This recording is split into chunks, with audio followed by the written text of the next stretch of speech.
तो लेकिन ये है कि ये सीज़न जो है ये है सीज़न है ब्रीडिंग का। तो इसलिए हम आउटिंग पे आए हैं, कोई फिशिंग के लिए या कोई मछली पकड़ने के लिए या मछली इकट्ठी करने के लिए नहीं आए, आउटिंग के लिए आए हैं। ये नज़ारा देख लें ज़रा दरिया का, दरिया चनाब है ये, ठीक है, बहुत बड़ा पॉइंट है ये।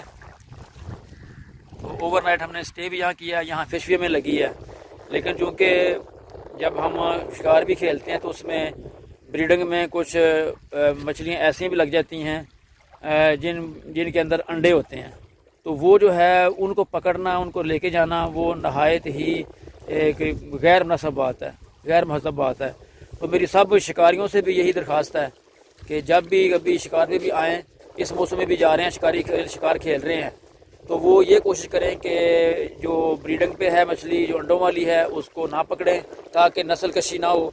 तो नस्ल कशी तो नहीं करनी है।